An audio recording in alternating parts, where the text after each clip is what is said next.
November 14, 1944. A Tuesday afternoon in a prisoner of war camp outside Fort Harrison, Indiana.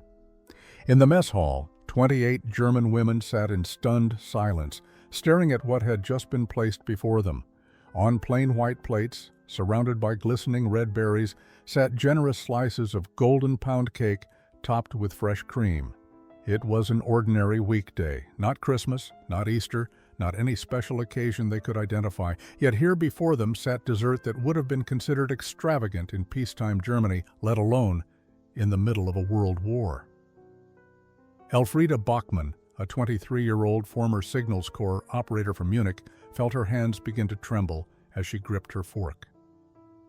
For 6 weeks since her capture in France, she had been waiting for the cruelty to begin, waiting for the starvation rations, waiting for the brutality that every propaganda film, every party lecture, every training session had promised would be the fate of German soldiers in American hands. Instead, she was looking at pound cake and berries on a Tuesday. Across the table, Brunhilde Hofmeister, a 22-year-old medical assistant from Stuttgart, whispered in German so quiet that only those nearest could hear. "This cannot be real. They are trying to trick us somehow." But the cake was real, the cream was real. The berries, impossibly fresh for November, were undeniably real. Private Lawrence Beckett, a 19-year-old mess hall worker from Illinois, moved between the tables with a metal pitcher, offering coffee refills with the same casual friendliness he might show at a church social back home. He seemed genuinely confused by the German women's lack of enthusiasm for the dessert. The contrast was almost unbearable. These women had been taught that Americans were barely surviving themselves, that their economy was collapsing under the weight of the war, that they could hardly feed their own people, let alone prisoners.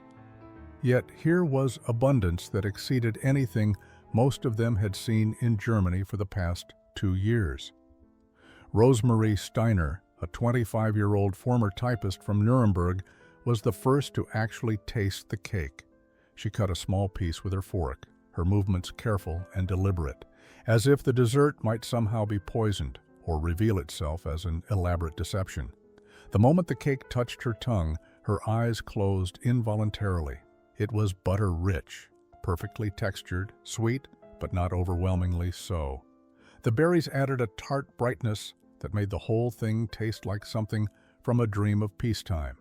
She chewed slowly, swallowed, and then did something that surprised even herself. She began to cry. Not loud sobs, but quiet tears that rolled down her cheeks as she took another bite, then another. Around her, other women noticed. Some looked away, embarrassed by this display of emotion. Others felt their own eyes beginning to burn with unshed tears. They had been prepared for many things in American captivity. They had steeled themselves against torture, humiliation, and deprivation.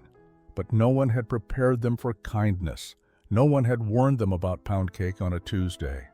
And in that moment, sitting in a prisoner of war camp, thousands of miles from home, everything they thought they knew about their enemies began to crack. September 22, 1944. The first transport of German women prisoners arrived at the Fort Harrison facility under gray autumn skies. Elfriede Bachmann stepped off the military truck with her hands clasped behind her back, maintaining the rigid posture she had been taught in the Women's Auxiliary Corps. Around her, 27 other women did the same, their faces carefully arranged into expressions of defiant dignity. They wore the remnants of their gray auxiliary uniforms, some still bearing the insignia they had once worn with pride. Elfriede's uniform was stained and torn from her capture 2 weeks earlier near the Belgian border. She had been operating a signals relay station when American forces overran their position. The speed of the collapse had shocked her. One moment she was transmitting coded messages, the next she was being marched toward waiting trucks with her hands raised. Captain Helen Burkhart stood waiting for them outside the camp administration building. At 37, she was one of the few female officers assigned to oversee prisoner facilities.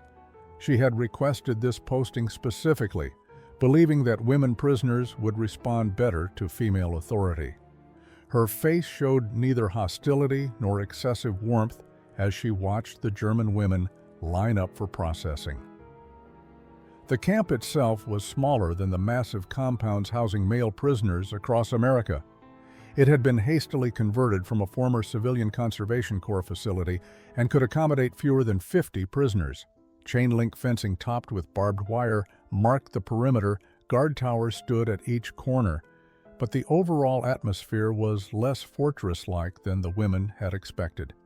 Sergeant Vernon McKinley, a 29-year-old farm boy from Iowa, who had been deemed essential for domestic duty due to a childhood injury that left him with a pronounced limp, oversaw the initial intake procedures. His manner was businesslike but not harsh. He spoke no German, relying instead on hand gestures and simple English commands that the women struggled to understand. Brunhilde Hofmeister, who had studied some English in school, found herself translating for the others. Her accent was thick and her vocabulary limited, but she managed to convey the basic instructions about camp rules, sleeping arrangements, and daily routines. The women were assigned to 2 long barracks buildings that had been partitioned to provide some privacy. Each woman received a narrow cot, 2 wool blankets, and a small footlocker for personal belongings. Most of them had almost nothing to store. Elfriede's footlocker contained only a battered copy of Goethe's poems and a photograph of her family taken before the war. As evening approached, they were led to the mess hall for their first meal. The room was warm, heated by steam radiators that clanked and hissed. Long tables with attached benches filled the space. American guards stood along the walls, watching but not threatening. When the food was brought out, the German women exchanged confused glances. The portions were substantial: bread, some kind of meat stew, vegetables, and milk. Real milk, not the watered-down substitute they had grown accustomed to in Germany. Elfriede ate mechanically, tasting nothing, her mind trying to reconcile what she was experiencing with what she had been taught to expect. The propaganda had been relentless and specific. Throughout her training in the Women's Auxiliary Corps, Elfriede had attended weekly lectures about what capture would mean. The instructors, usually stern-faced party officials, painted vivid pictures of American savagery. American soldiers, they were told, came from a mongrel nation with no real culture, no discipline, and no respect for the rules of war. Prisoners could expect beatings, starvation, forced labor under brutal conditions, and worse. Women prisoners, the instructors emphasized with particular gravity, would face special dangers. The lectures never explicitly detailed what those dangers were, but the implications hung heavy in the air, making the young women exchange nervous glances. Elfriede remembered one instructor in particular, a woman named Frau Ostermann, who claimed to have intelligence reports from German agents in America. She described a country on the verge of economic collapse, where bread lines stretched for blocks and ordinary citizens were already going hungry. How could such a desperate nation possibly feed prisoners of war adequately? The logic seemed irrefutable at the time. The training films were even more powerful. Grainy footage purported to show American prison camps where skeletal prisoners huddled in freezing barracks, their faces hollow with starvation. The narration explained that Americans viewed German prisoners as subhuman, unworthy of basic dignity or care. One film showed what was claimed to be American guards laughing as prisoners fought over scraps of moldy bread. Brunhilde, sitting next to Elfriede in the darkened screening room back in Stuttgart, had whispered that the footage looked staged, but neither of them dared say so aloud. Questioning the training materials was tantamount to questioning the Reich itself. Rosemarie Steiner had believed every word of the propaganda completely. Growing up in Nuremberg, she had been steeped in party ideology from childhood. Her father was a mid-level official who brought home stories from his work about American decadence and weakness. When she joined the Auxiliary Corps as a typist, she saw it as her patriotic duty. The idea that Americans might treat prisoners well seemed not just unlikely, but impossible to her. It contradicted everything her worldview was built upon. Even Gertraud Fischer, who was more skeptical by nature, had absorbed enough of the messaging to expect hardship. As a translator, she had worked with confiscated American documents and noticed that they seemed to show a country with substantial resources. But when she mentioned this observation to her supervisor, she was told that such documents were obviously falsified for propaganda purposes. The real America, she was assured, was struggling desperately. So when the women arrived at Fort Harrison, they came armored with expectations of suffering. They had mentally prepared themselves to endure deprivation with dignity, to resist interrogation, to maintain their loyalty to Germany no matter what hardships they faced. What they had not prepared for, what no lecture or film or training session had equipped them to handle, was the possibility that their captors might simply treat them like human beings. That first dinner at Fort Harrison haunted Elfriede for days afterward. She lay on her narrow cot in the barracks, staring at the ceiling and trying to make sense of what she had experienced. The meal had been simple by American standards, just basic mess hall fare. But to women who had spent the last year watching rations shrink in Germany, it was bewildering. The meat stew had contained actual chunks of beef, not the mysterious, stretched protein they had grown accustomed to back home. The bread was white and soft, made from real wheat flour without sawdust or potato flour extenders. The vegetables, while canned, were plentiful. And the milk, that had been the most shocking part. Real whole milk served in metal cups that were refilled upon request. Private Beckett had walked among the tables with a large pitcher, offering more to anyone who wanted it. Most of the German women had been too stunned to accept. Milk had become a precious commodity in Germany, reserved primarily for children and the sick. Brunhilde had been the first to voice what many were thinking. She leaned close to Elfriede during that first meal and whispered in German, "They are fattening us up for something. This is how you prepare livestock before slaughter." The comment should have seemed paranoid, but it resonated with several women who overheard. It was the only explanation that fit their worldview. Surely this abundance could not be standard treatment for enemy prisoners. Rosemarie had a different theory. She suggested that perhaps they were being fed well temporarily, that once the Americans had extracted whatever information or propaganda value they wanted, the real deprivation would begin. This was psychological warfare, she insisted, designed to make them grateful and compliant before the cruelty started. But as days passed and the meals continued to be substantial, these theories became harder to maintain. Breakfast brought oatmeal with brown sugar, scrambled eggs that seemed impossibly rich, and toast with real butter. Lunch was sandwiches made with thick sliced bread and generous portions of cheese or meat. Dinner varied, but always included protein, vegetables, and bread. There was coffee at every meal, real coffee, not the chicory substitute they had been drinking in Germany. Gertrude, whose role as translator brought her into more contact with the American staff, began cautiously asking questions. Her English was halting, but she managed to inquire whether this was special treatment. Sergeant McKinley looked genuinely confused by the question. "This is just how we feed people," he said simply, as if there was nothing remarkable about it at all. The confusion deepened when some of the women were assigned to work details in the kitchen. They expected to find evidence that the Americans were feeding prisoners better than their own soldiers, perhaps as part of some elaborate deception. Instead, they discovered that the guards ate essentially the same food from the same kitchen. If anything, the guards sometimes had slightly smaller portions. This observation circulated through the barracks in whispered conversations. Nothing made sense anymore. The propaganda had been so certain, so specific, yet the reality they were experiencing contradicted it at every turn. The woman who first dared to speak the unthinkable was not Elfriede or any of the main group, but a quiet 31-year-old supply clerk named Greta Wurm from Augsburg. She had been in the camp for 3 weeks when she finally voiced what many were beginning to wonder but were too afraid to articulate. It happened during evening recreation time when the women were permitted to gather in the common room. Greta sat among a small group that included Elfriede, Brunhilde, and Rosemarie. She had been staring at her hands for several minutes, her expression troubled, before she spoke. What if we were lied to? The words fell into the conversation like a stone into still water. The other women froze. Rosemary's face flushed with anger. "You are speaking treason," she hissed in German. "To question the information we were given is to question the Reich itself." But Greta did not back down. Her voice remained quiet but steady.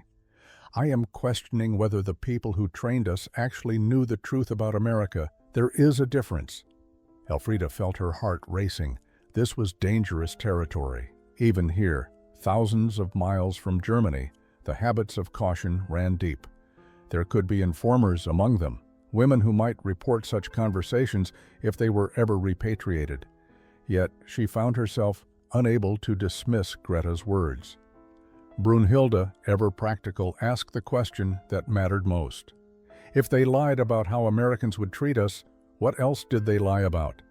The silence that followed was profound. Each woman in that circle was privately conducting an inventory of everything they had been taught, everything they had believed. If the foundation was false, what did that mean for the entire structure built upon it? Greta continued, emboldened by the lack of immediate condemnation. "I worked in supply requisition in Augsburg. I saw the reports about food shortages, about the increasing difficulty in feeding our own people. Yet we were told that America was starving, that their economy was collapsing. How can a collapsing economy feed its prisoners better than we fed our own soldiers?" Rosemary stood abruptly, her chair scraping against the floor. "I will not listen to this defeatist talk." She walked away, but notably, she did not report the conversation to the camp authorities. That night, Elfriede lay awake processing Greta's questions. She thought about the signals she had transmitted during her service, coded messages she had never been permitted to understand. She thought about the newspapers she had read in Germany, always full of stories about American weakness and imminent collapse.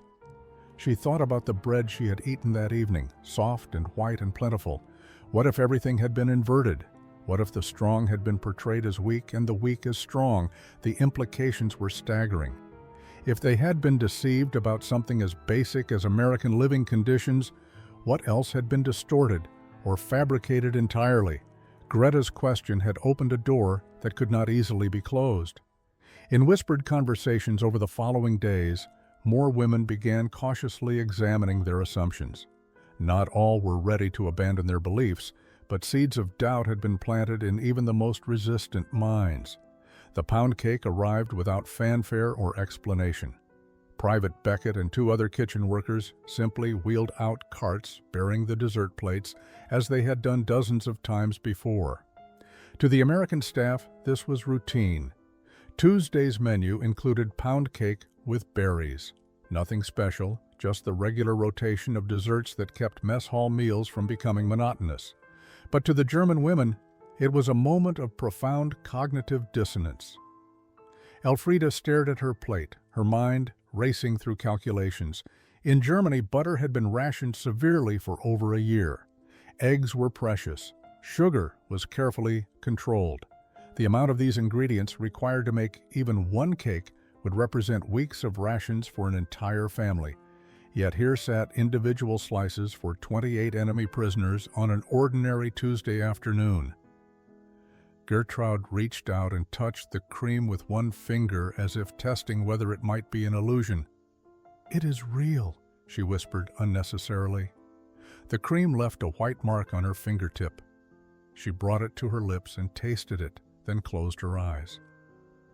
Brunhilde, sitting across from Elfriede, had gone completely pale. Her medical training had taught her about nutrition, about caloric requirements, about the physical effects of deprivation. She had seen malnourished patients in Stuttgart before she joined the Auxiliary Corps. She understood what food meant in concrete, physical terms. This dessert represented more calories than many German civilians now consumed in an entire day. Around them, the American guards seemed oblivious to the drama unfolding. Sergeant McKinley was discussing something with Captain Burkhart near the door, probably routine administrative matters. Private Beckett was refilling coffee cups, humming tunelessly to himself. None of them appeared to recognize that they had just shattered the worldview of 24 women with a simple dessert. Rosemarie was the last to pick up her fork. She had been the most resistant to questioning the propaganda, the most insistent that their treatment was temporary or deceptive. But even she could not explain away pound cake and berries on a Tuesday. She cut a small piece, placed it in her mouth, and chewed slowly. Her expression did not change, but tears began sliding down her cheeks. One by one, the other women began to eat. Some cried openly like Rosemarie. Others ate in silence, their faces reflecting internal struggles. A few, including Greta, ate with something approaching anger, as if each bite was an accusation against those who had lied to them. Elfriede took her time with each bite, trying to memorize the taste, the texture, the reality of it. This was not propaganda. This was not deception. This was simply how America fed people, even its enemies. When the plates were empty, the women sat in unusual silence. Normally, there was conversation during meals, quiet exchanges in German about daily concerns or memories of home, but today, words seemed inadequate. They had just experienced something that could not be easily processed or explained. Private Beckett collected the empty plates, seemingly pleased that the dessert had been consumed. "Nice to see you ladies enjoying the cake," he said cheerfully in English that most of them barely understood. For him, it was just another Tuesday. The pound cake incident became a dividing line in the barracks. Before the cake and after the cake, women began measuring their evolving understanding of their situation in relation to that Tuesday afternoon. Some, like Rosemarie, tried desperately to maintain their previous beliefs despite mounting evidence. She argued that the Americans must be feeding them well as part of a propaganda effort, perhaps planning to photograph them looking healthy to use in their own psychological warfare. Others would see the pictures and think that Germany starved its own soldiers, she insisted during a late-night conversation in the barracks. But even as she spoke, her voice lacked conviction. Elfriede found herself in an unexpected position as a leader among those willing to question their assumptions. Her signals training had taught her to think analytically, to process information logically. She began keeping a mental list of observations that contradicted what they had been told about America. The list grew daily. The guards were well-fed, but not luxuriously so, suggesting this was normal rather than exceptional. The camp facilities, while simple, were weatherproof and adequately heated. Medical care was provided promptly when Brunhilde treated a prisoner who developed a fever. Work assignments were reasonable, never approaching the brutal forced labor they had been warned to expect. Most tellingly, the American staff seemed genuinely confused when prisoners expressed surprise at decent treatment. Brunhilde approached the situation from her medical perspective. She had been observing the physical condition of both prisoners and guards since their arrival. After 6 weeks in captivity, none of the German women showed signs of malnutrition. If anything, several who had been underweight due to food shortages in Germany were beginning to look healthier. Meanwhile, the American soldiers appeared well-nourished, but not overfed. Their rations seemed adequate, but not lavish. This suggested a society with sufficient resources to feed both its military and its prisoners without strain. The conclusion was unavoidable. America was not a starving nation on the brink of collapse. Gertrude's role as informal translator brought her into frequent contact with Private Beckett and other staff members. Her English improved rapidly through these interactions, and she began to pick up casual comments that revealed much about American society. Beckett talked about his family's farm in Illinois, about abundant harvests, about his mother's letters complaining about rationing, but in tones that suggested inconvenience rather than desperation. He mentioned that his younger sister was gaining weight because she ate too many sweets. The casual mention of excess rather than scarcity was jarring. One evening, Gertrude asked him directly about food conditions in America. Her English was still imperfect, but she managed to convey the question. Beckett looked puzzled by her interest. "We have rationing, like everywhere else in the war," he explained. "But nobody's going hungry. My ma complains she can't make all her usual recipes, but we eat fine." This simple statement, delivered without any apparent agenda, carried more weight than 1,000 propaganda speeches. The whispers in the barracks grew more frequent and more daring. Small groups of women began discussing not just their treatment in the camp, but larger questions about what they had been told versus what appeared to be true. When Captain Burkhart announced that several prisoners would be assigned to kitchen duties, Elfriede volunteered immediately. She wanted to see the source of their meals firsthand, to understand the logistics behind the food that kept appearing on their plates. Brunhilde and Gertrude volunteered as well, driven by similar curiosity. Rosemarie notably did not volunteer. The kitchen assignment began the following Monday morning. Private Beckett met the 3 German women at the mess hall entrance at 5:30 when the camp was still dark and quiet. He led them through the dining area into the large kitchen beyond. What they saw made all 3 women stop in their tracks. The storage room, visible through an open door, was stocked with supplies that would have seemed impossible in Germany.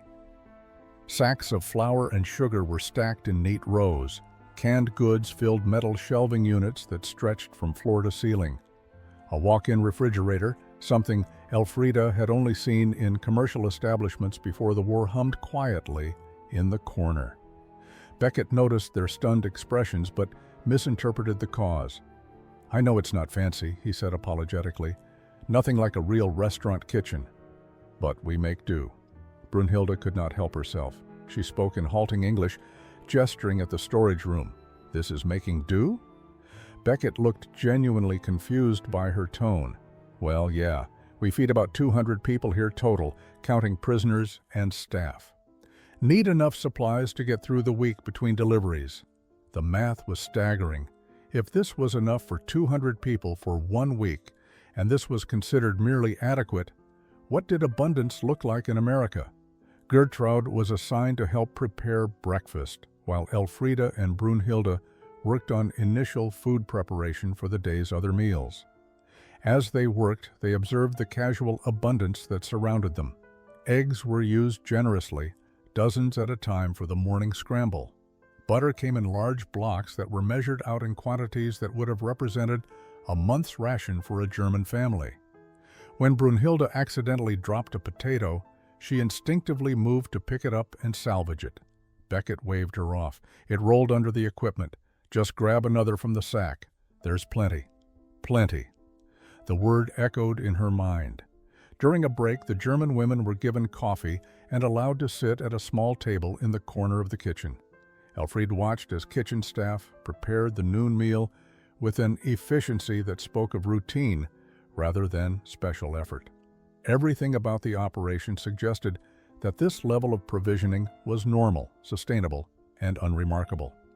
As they returned to work, Gertrude struck up a conversation with one of the American cooks, an older woman named Mrs. Patterson, who worked as a civilian contractor. Through a mixture of English and gestures, Gertrude learned that Mrs. Patterson had 2 sons serving overseas in Europe. She worried about them constantly, but trusted that the army was feeding them adequately. The irony was not lost on Gertrude. This American mother worried about her sons, who were probably eating better than most German soldiers, while in Germany, mothers worried about sons who were genuinely going hungry. December 25, 1944, arrived with fresh snow covering the Fort Harrison camp. The German women woke to find that the barracks had been decorated overnight with paper chains and pine boughs. Someone had placed a small evergreen tree in the common room, adorned with handmade ornaments. Captain Burkhart had authorized a special Christmas celebration, believing it might ease the homesickness that hung heavy over the prisoners during the holiday season. The women gathered in the mess hall at noon, uncertain what to expect. What they found left them speechless. The tables had been covered with white cloths. Pine branches and candles created centerpieces. But it was the food that created the most profound impact. Roasted turkey, golden brown and glistening. mashed potatoes with gravy, stuffing seasoned with herbs, green beans, cranberry sauce, fresh baked rolls with butter, and for dessert, apple pie and pumpkin pie, both served with whipped cream. Elfriede stood frozen in the doorway, unable to process what she was seeing. This exceeded anything she had experienced even in peacetime Germany. This was abundance that seemed almost obscene given that a war was raging, that men were dying, that the world was consumed by conflict. Brunhilde began crying before she even sat down.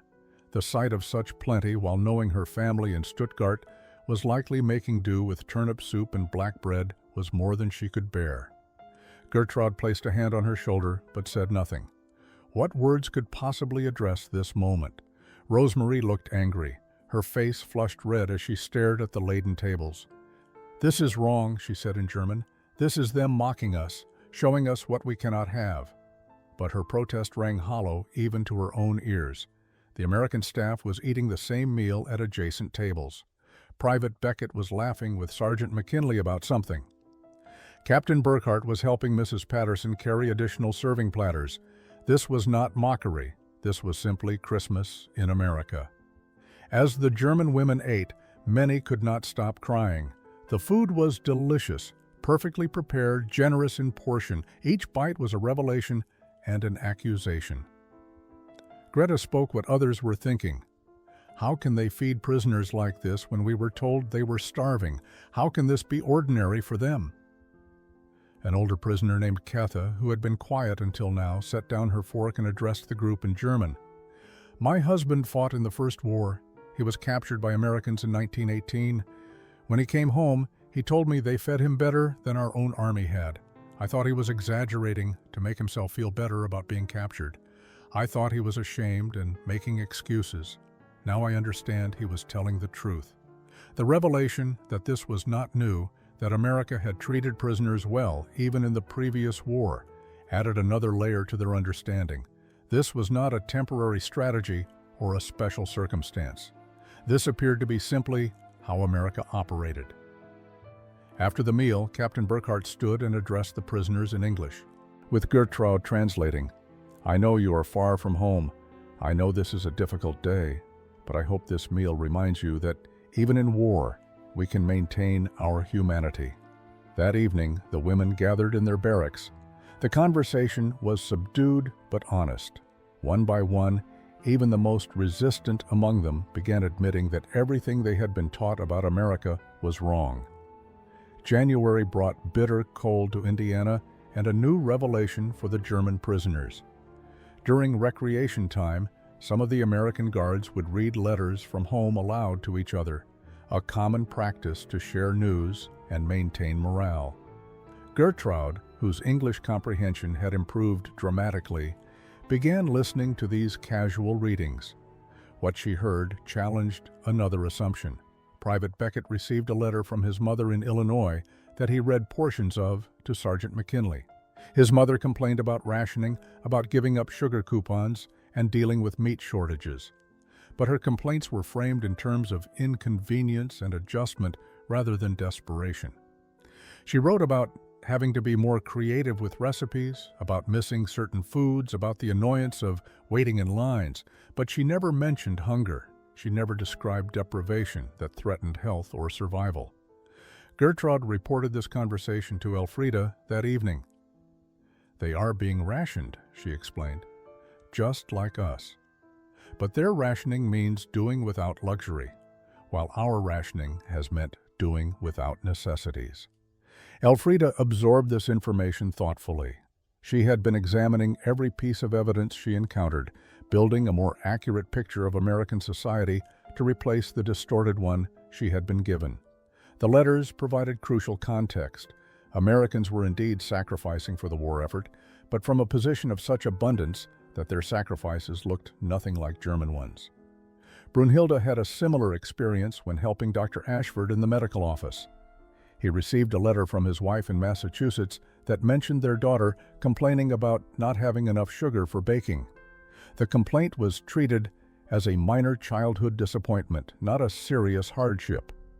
Dr. Ashford chuckled about it, commenting that rationing was teaching his daughter the value of appreciation. The casual tone revealed everything. Over the following weeks, the German women became inadvertent students of American home front life through these overheard letters.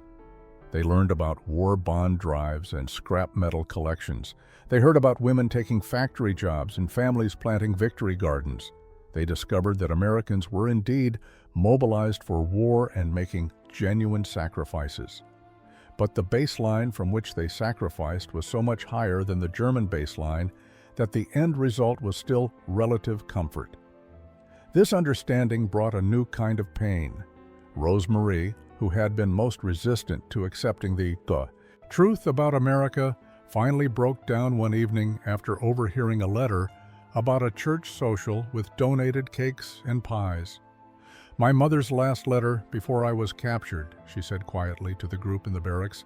"She wrote that my little brother was always hungry, that she watered down the soup to make it last longer, that she gave her portions to the children. That was normal in Germany by 1944. That was what we were defending." The contrast was unbearable. These women had served what they believed was a strong, superior nation defending itself against weak, degenerate enemies. Now they understood they had served a nation that could not even feed its own children while fighting enemies who could feed even their prisoners with abundance. Elfriede watched as the last resistance crumbled among her fellow prisoners. The evidence had become overwhelming. America was not weak or collapsing or desperate. The barracks split into two distinct groups by late January. The larger group, led by Elfriede, had accepted that they had been systematically deceived about America and were trying to process the implications. The smaller group, stubbornly loyal to their original beliefs, insisted there must be explanations they were missing. Rosemarie had moved between groups several times before finally joining Elfriede's side, but three women remained adamantly resistant. The confrontation came to a head on a cold evening in early February. Liesel Krauss, one of the resistors, accused the others of being brainwashed by American propaganda. "You have forgotten who you are," she said angrily in German. "You have let them make you doubt your own country, your own people. You are traitors to the Reich." Elfriede, normally quiet and measured, responded with unexpected force. "What we have forgotten is lies. What we are remembering is how to see truth. If that makes us traitors, then perhaps the real treason was believing the lies in the first place." The argument escalated quickly. Liesel pointed out that they were only seeing what the Americans wanted them to see, that this camp might be exceptional, that conditions elsewhere might be different. Brunhilde countered with medical facts about nutrition and health. "Look at us," she gestured around the room. "Look at how we have been treated. This is not propaganda, this is reality." Gertrude added observations from her translation work about the consistency of American behavior, about the casual way abundance was treated as normal. Greta spoke about supply logistics and economic capacity. The evidence mounted from multiple perspectives, but Liesel and her two supporters refused to yield. They argued that accepting the truth about America meant accepting that everything they had fought for was based on lies, and that was too much to bear. Better to believe in a massive deception by their captors than to accept that their own leaders had deceived them. The confrontation revealed the psychological cost of awakening. For those who accepted the truth, there was grief and anger and confusion, but also a path forward. They could acknowledge they had been misled, that they had served unknowingly, that they could choose differently now with better information. For those who refused the truth, there was only rigidity and increasing isolation. Captain Burkhardt, hearing about the division from Gertrude, made a decision to address it directly. She called a meeting with all the prisoners and spoke plainly through Gertrude's translation. "You are entitled to your beliefs, but you are not entitled to create hostility in this camp. Whether you accept what you have experienced here or not, you will treat each other with respect." The confrontation gradually subsided into an uneasy coexistence. The two groups largely avoided each other, sitting at separate tables during meals. maintaining separate conversations during recreation time. But the division was instructive. It showed that accepting truth required courage that not everyone possessed. As Elfriede wrote in a small notebook she had been given, some cages are locked from the inside. You can open the door, but the prisoner must choose to walk through it. Not everyone is ready to be free from their beliefs, even when those beliefs are proven false.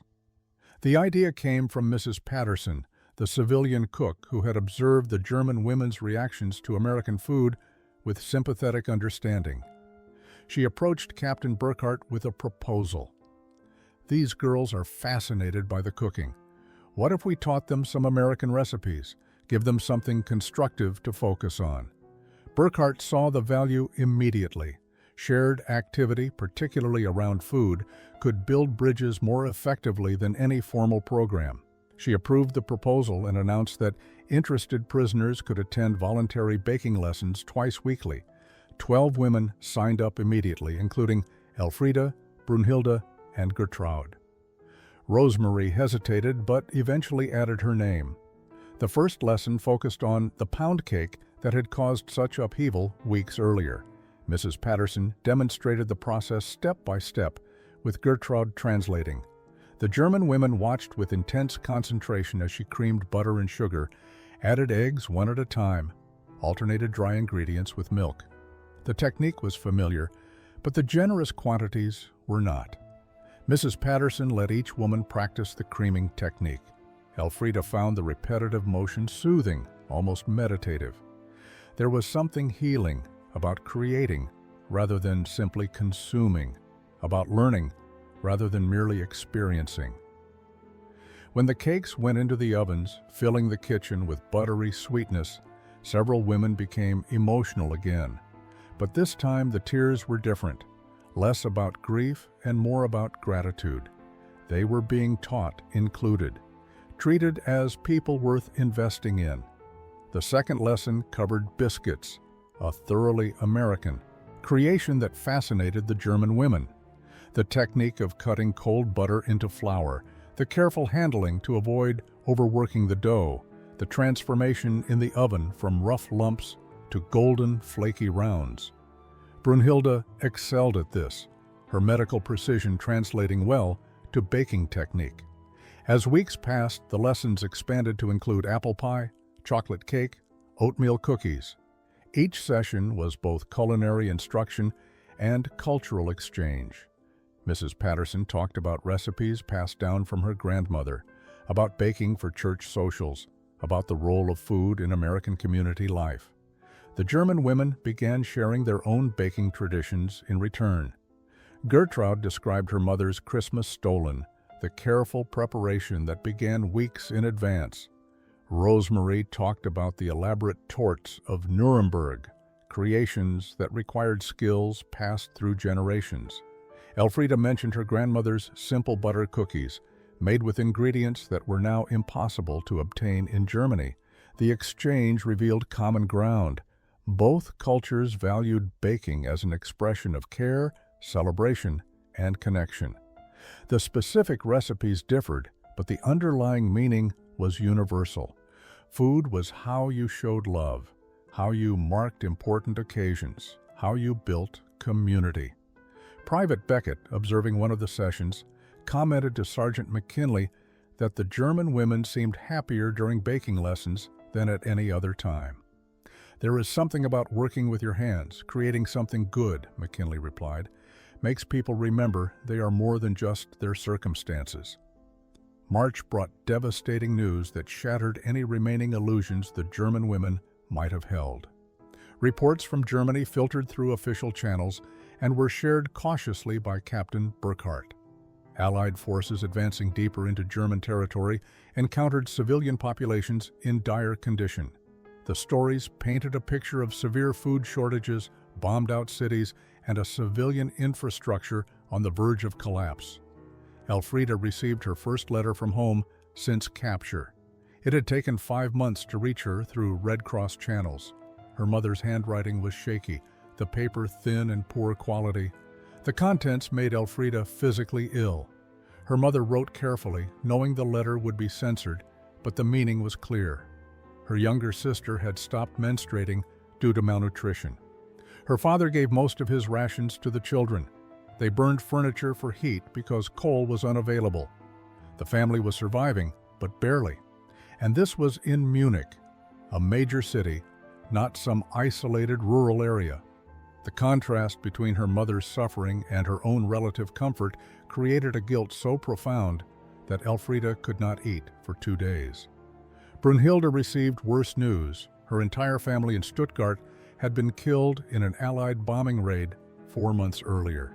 She learned this through an official Red Cross notification, sterile and bureaucratic. Her parents, 2 younger brothers, and her grandmother, all gone while she had been eating pound cake and learning to bake biscuits in an American prison camp. She retreated into herself for a week, speaking to no one, mechanically going through daily routines. Other letters trickled in with similar themes. Families hungry, cities destroyed, the civilian population bearing unsustainable burdens. Gertraud's brother wrote that he had been drafted at 16, sent to the Eastern Front with minimal training. Her mother included a separate note begging Gertraud to stay safe in American captivity, suggesting she understood that her daughter was actually safer as a prisoner than she would be in Germany. The psychological impact was devastating. The women had been grappling with the realization that their own nation had lied to them about America. Now they faced the reality that while they had been prisoners, eating better than they ever had before, their families had been starving. The guilt was compounded by helplessness. There was nothing they could do to help from thousands of miles away behind prison fencing. Rosemarie broke down completely after receiving a letter from a neighbor informing her that her mother had died of pneumonia, weakened by malnutrition. She had been one of the last holdouts against accepting the truth about American abundance. Now, she was forced to reconcile that truth with the death of her mother from deprivation. The Americans had not lied about their capacity. Germany had lied about everything. The evening after Rosemarie received her news, Captain Burkhardt called an assembly. She had been informed about the letters and their contents. Her face showed genuine compassion as she addressed the prisoners through Gertraud's translation. "I know many of you have received difficult news from home. I know you are struggling with circumstances beyond your control. Please understand that you are not responsible for what is happening in Germany.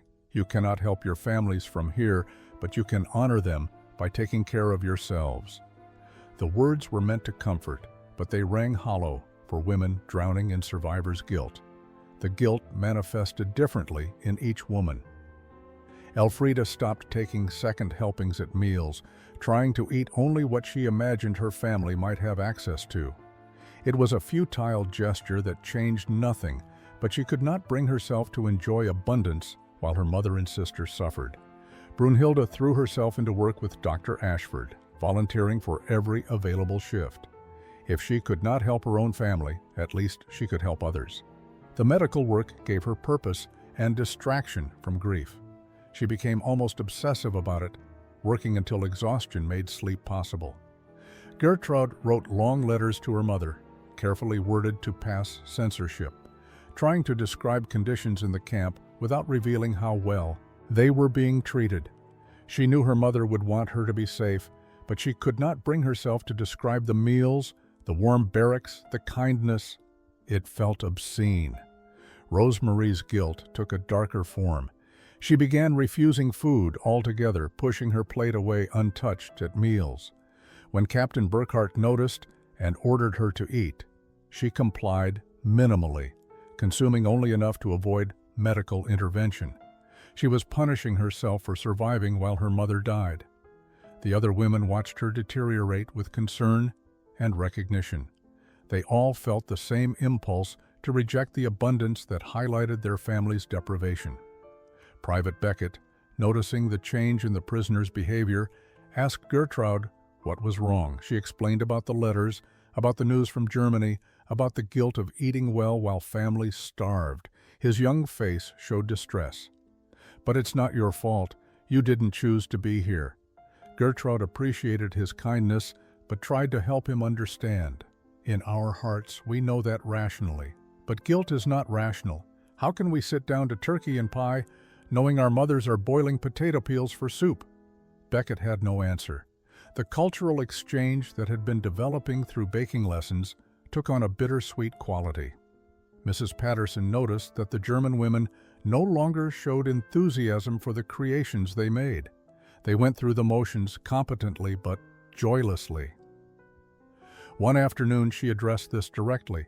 "I know you are hurting. I know you feel guilty about having enough to eat, but starving yourselves here does not feed your families there. It only creates more suffering in the world."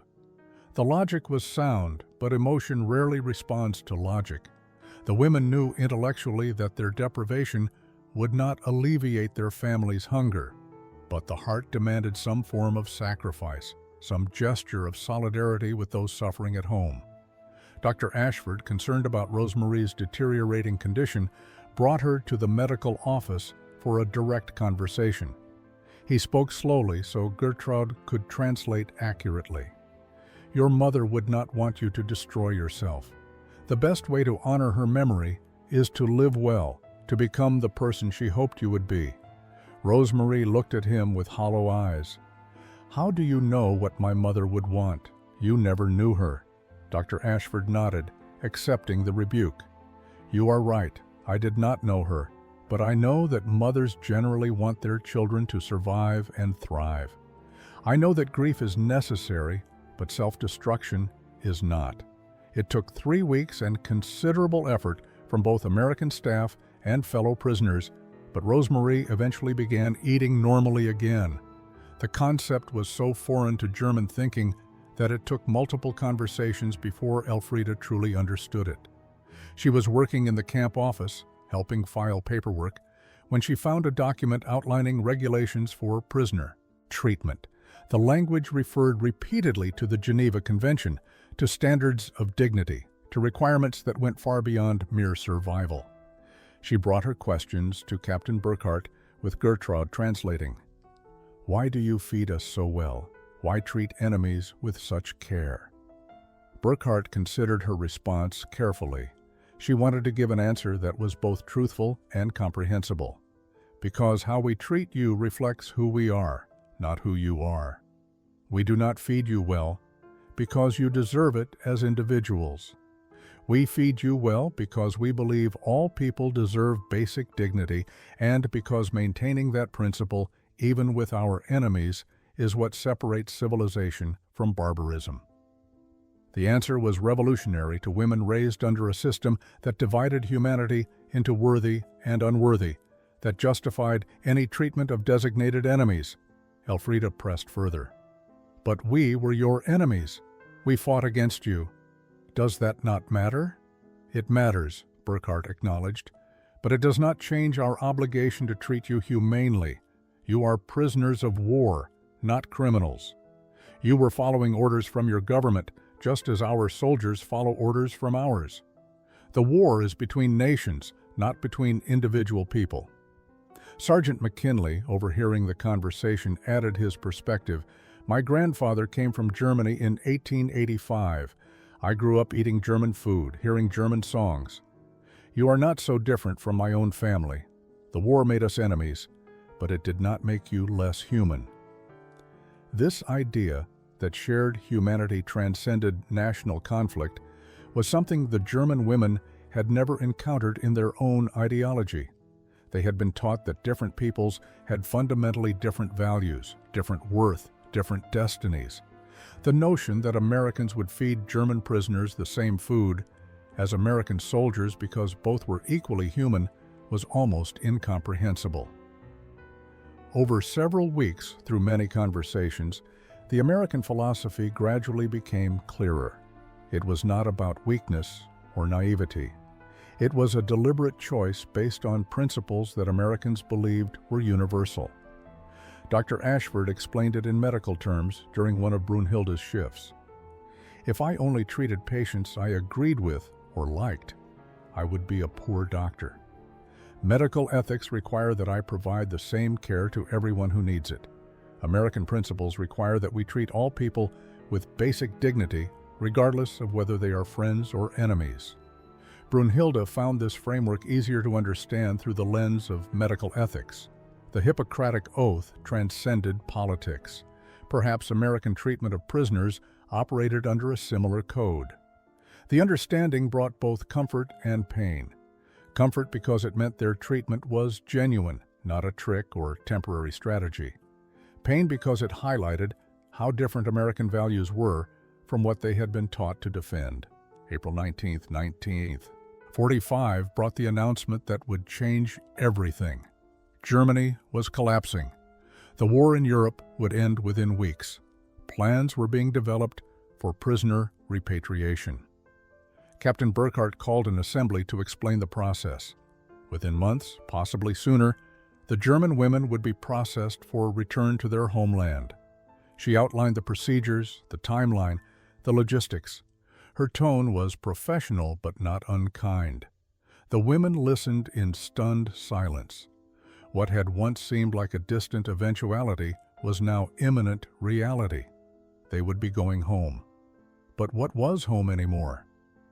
Elfriede lay awake that night thinking about Munich.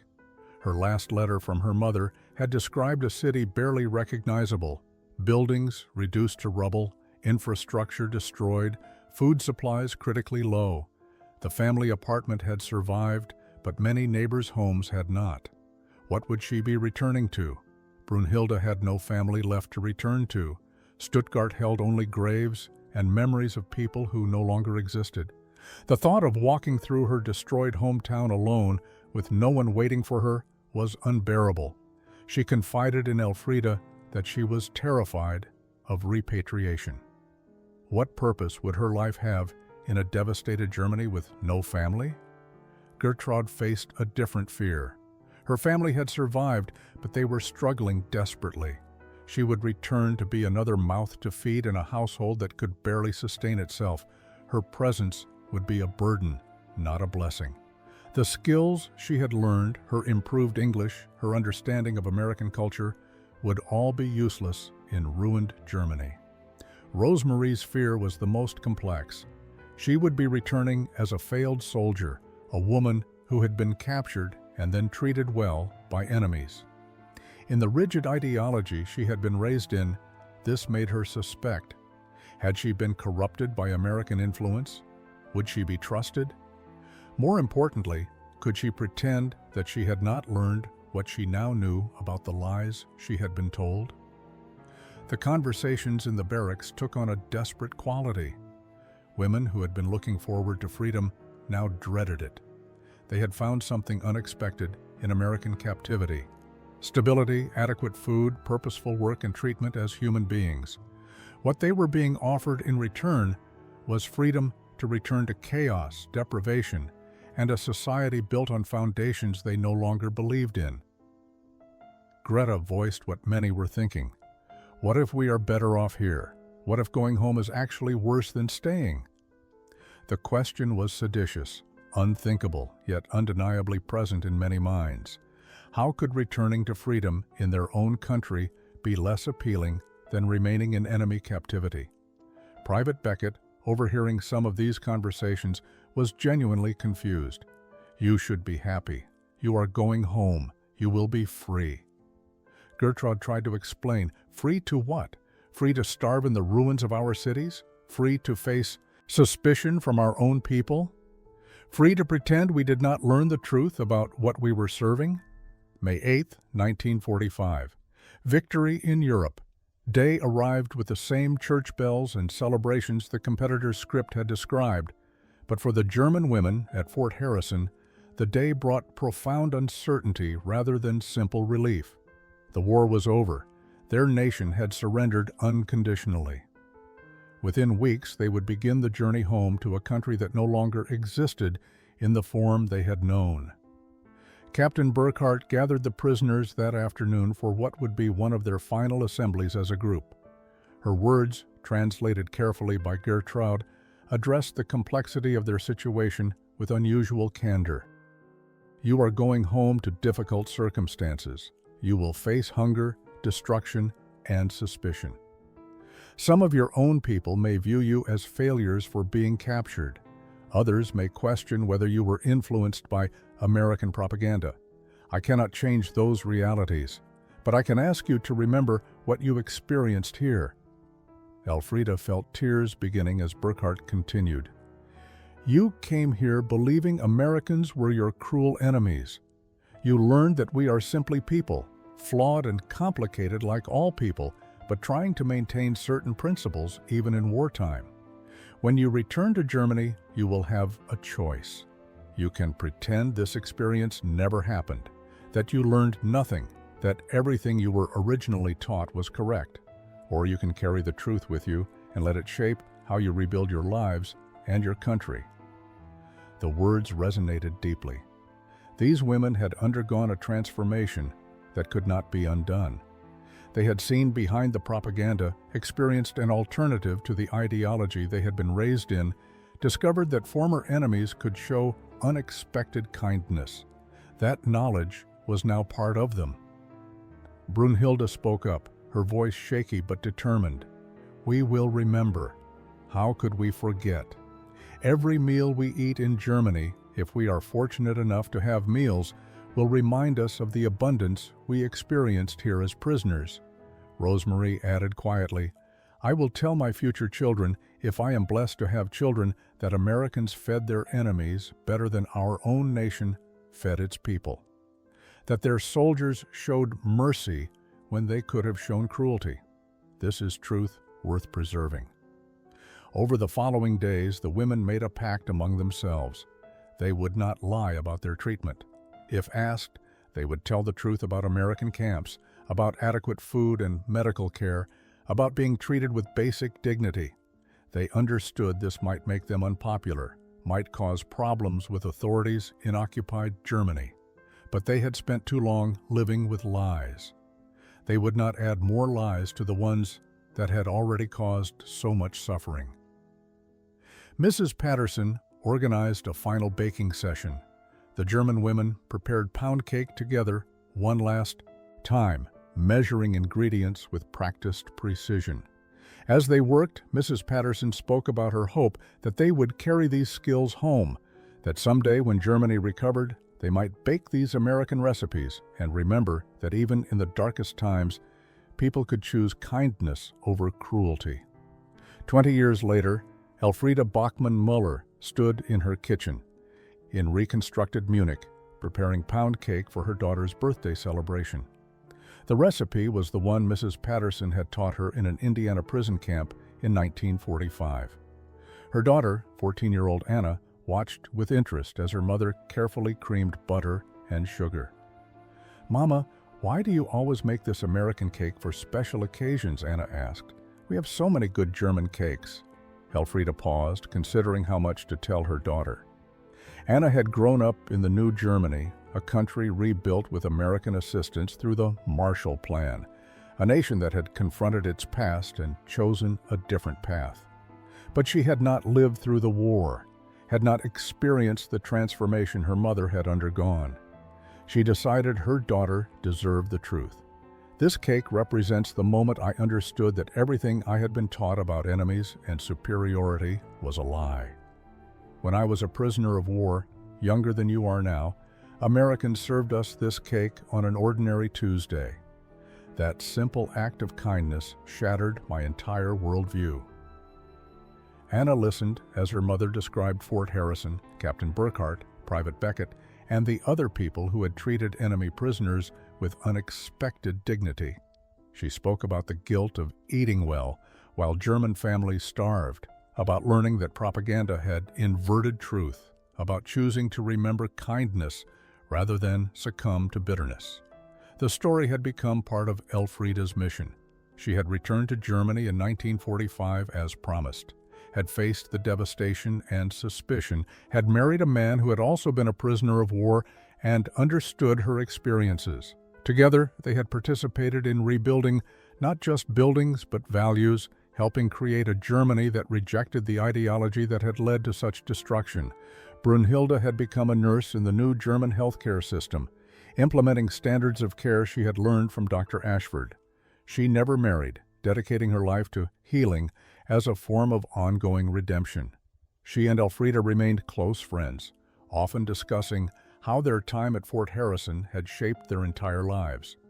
Gertrude had become a translator for the American diplomatic mission in Germany, using her language skills to facilitate understanding between former enemies who were now allies. Her fluency in English, developed in that prison camp, had become her career foundation.